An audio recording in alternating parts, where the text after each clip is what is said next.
Hey y'all, welcome to Kamira's Kitchen. Have you ever heard it said that cast iron was the original non-stick pan? Most people don't truly experience the non-stick qualities of cast iron because they don't know how to restore, care for, or clean their cast iron pan. Well, today I'm going to show you how I transformed this rusty cast iron skillet that is years old, and I'm going to make it truly non-stick. So non-stick that you can slide an egg off of it. And the best part is that we're not going to be using any power tools, nothing complicated, and I got a little trick up my sleeve for busting through that rust. So for starters, I'm taking some baking soda.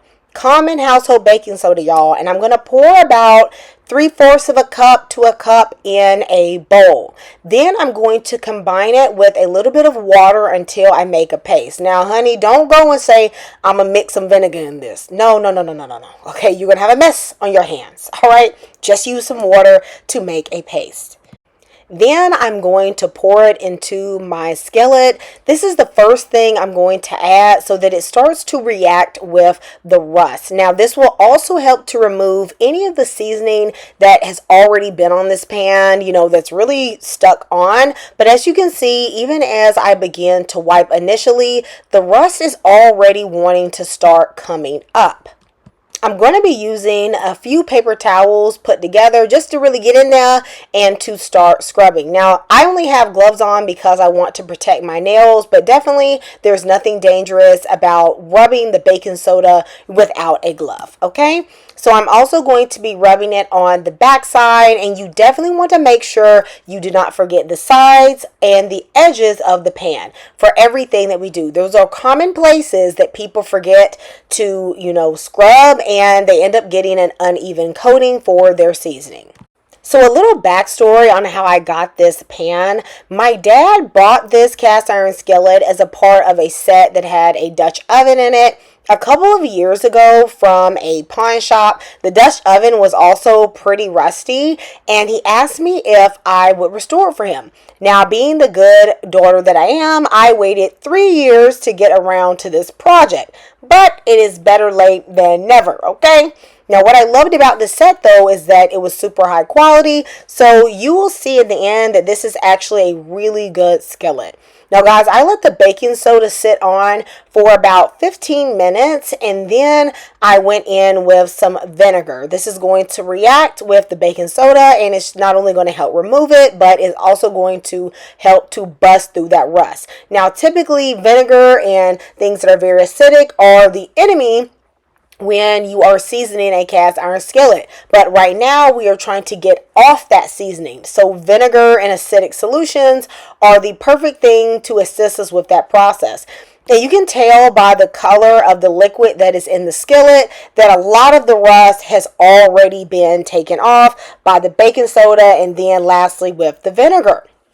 Now, guys, you are going to still see a little bit of rust on there, but I have another technique that's really going to bust through the rest, okay? So I'm going to give this a good rinse with some warm water, and then I'm going to take a little cast iron scrubby.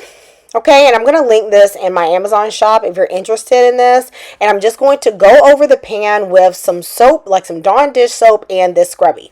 If you don't have the scrubby, don't worry. Use steel wool, and you'll see me use steel wool a bit later. Now, I know a lot of people freak out when they see soap and cast iron, because you've heard your grandmama and your great-grandmama all tell you that you should never use soap on your cast iron skillet because it's going to lift your seasoning. Well, you have to remember that the soaps back in the day were made with lye. They were very strong, and lye does lift the seasoning on a skillet.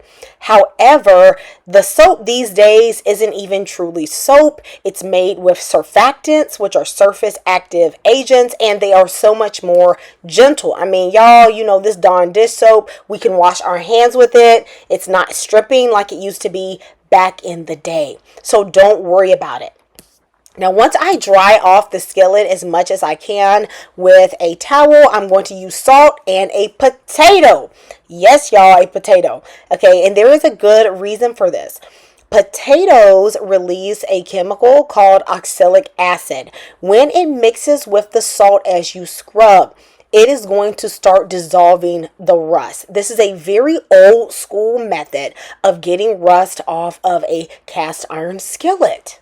The potato not only helps remove the rust, but it also acts as a holder for that kosher salt that is doing the physical exfoliation and removing of the rust and the seasoning.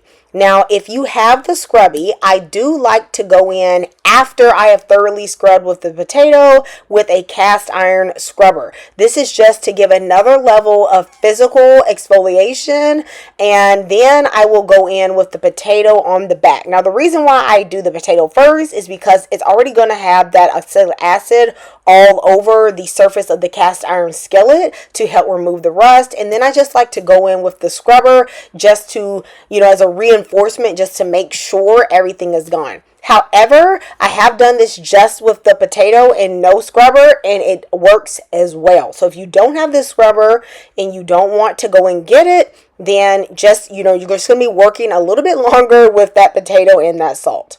Hey y'all, if y'all just learned something new, if you didn't know about that potato hack, go ahead and hit the like button and subscribe, and go ahead and put a potato emoji down in the comments, y'all.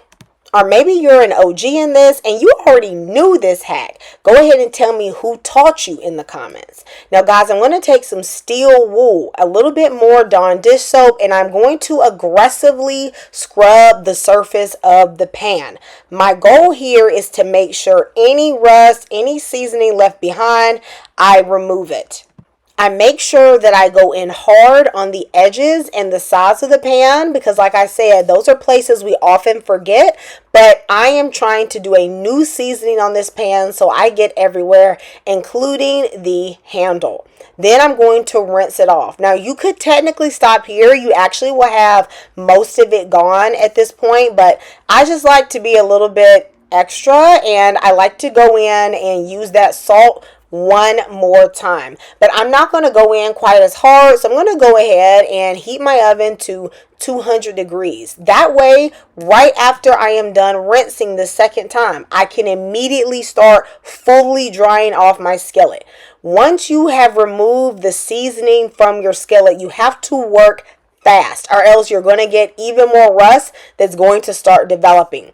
So just as a little tip, I would definitely suggest that the day you start removing the rust and the layers of old seasoning from your skillet, you have to start re-seasoning the pan that same day. Definitely do not break up the removal of the old seasoning and starting to re-season the pan into a 2-day process, or else you're basically going to be working backwards because you're going to remove that old seasoning and then the next day you're going to have even more rust, okay? So make sure you have enough time to do it all at once.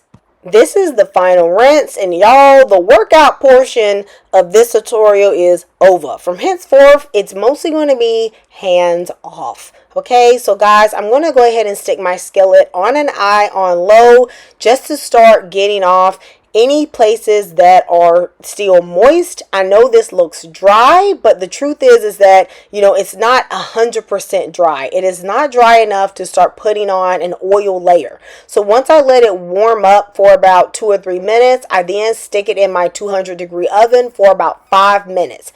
At that point, not only is the skillet dry, but it's warm enough to melt the oil so that I can put on my first coating. While I'm putting on that coating, I'm going to go ahead and turn up the oven to 500 degrees. It's going to be piping hot, so this is actually a reason why I like to season my skillets in the fall and winter, because it just makes your house really hot. Now, we're going old school with this, baby. We're going to be using some Crisco. If you have lard, that works really well, but I don't have any lard today, so Crisco or canola oil or vegetable oil, those are all great picks. Now, I know people say you can use flaxseed oil to do this, but for $15 for 8 ounces, frankly, that's doing too much. Okay, especially for a cast iron skillet. Now, y'all, I'm going to wipe a thin layer over the whole skillet. I added a decent amount at first, and then I like to go in with a paper towel and just remove any that is dripping, like any excess. But the whole skillet needs to be coated from the handle to the edges. It needs to have a nice even layer.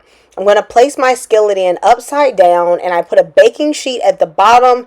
If there's any drips, it will catch it. and then I'm going to let this skillet go for 30 minutes. You will see smoke. That is okay. The oil has to get past its smoke point, so that is totally normal. After 30 minutes, I let the skillet sit in the oven for 30 more minutes with the oven off. Then I ended up just letting my skillet sit 20 more minutes. You don't have to do this. That's why I'm able to handle it. And then I put on another layer of oil. In total, I am going to be doing 4 layers of seasoning. 3 is fine.